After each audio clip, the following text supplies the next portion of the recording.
Okay, so this is my second video. I want to thank everybody for the amazing support and feedback I got from my last video. Thank you for all the kind words about my mom. I love hearing everything. Um, so there was a little hiccup in this project in that my next story involves a sibling of mine who wishes to remain anonymous and wishes that I not use that sibling's name, image, or likeness in any of my videos. So I didn't want that to derail the project. I wanted to share this next story, but I won't. So I thought actually. I guess God gave me the idea of sharing this other story about her. I was driving around in Lafayette, and the Starbucks location near the Acadiana Mall, is now officially closed.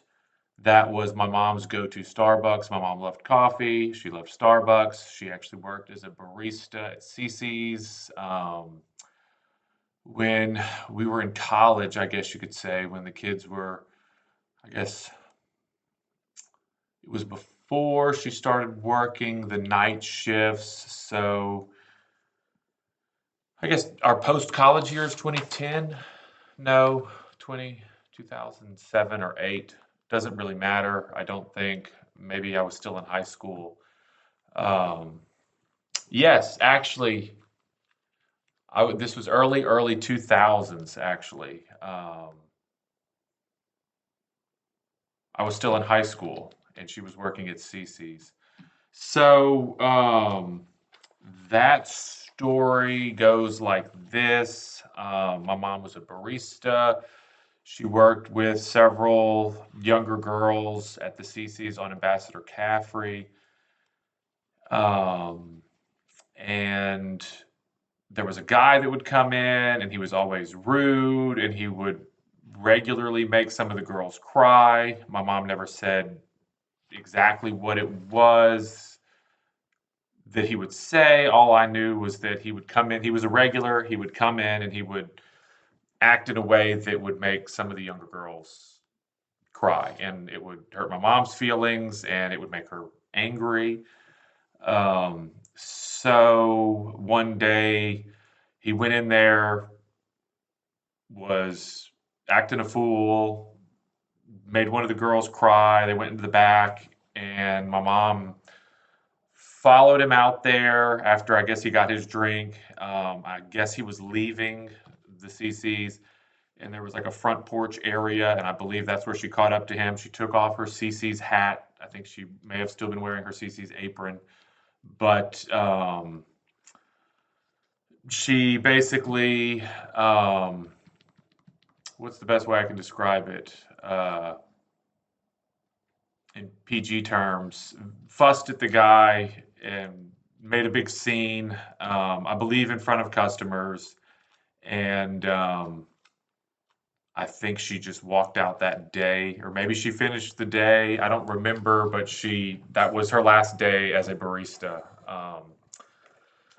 So I guess the moral of the story is to be nice to your baristas and to stand up for your coworkers. So I think those are two things to learn from one of these stories. And what happened was I was driving around Lafayette and saw my mom's go-to Starbucks had closed, and I thought of that story. So I thought instead of sharing a story about my anonymous sibling, I could share that story. And since my last video, I think, was 7 minutes, there were 4.5 minutes. I think I have another story I'd like to tell about my mom. Um, one, or that story being she was a big Afroman fan. And one of the most embarrassing things when I was in high school was my mom would blare that song um, in her 2003 bright red Chevy Impala. windows up, windows down. It was blaring. With the windows up, you could still hear it. I could hear her from like inside the house when she was getting home, coming down the driveway, blaring Afroman.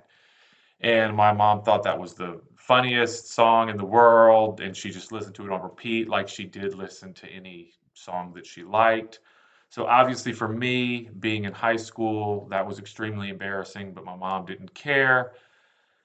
She just rolled with it, and I guess I'm kind of proud of her now, looking back. But the reason this whole thing about Afroman, this whole story came up was there's some lyrics that he has where it says, it kind of relates to the Starbucks being nice to your barista, but the lyrics go something to the effect of, I'm never rude when I get my food. I got a good attitude. Take your time, dude.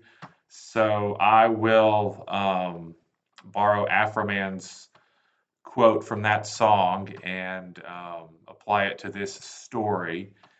And also, I'd like to say that we actually met Afroman my first year of law school. I think it was 2011.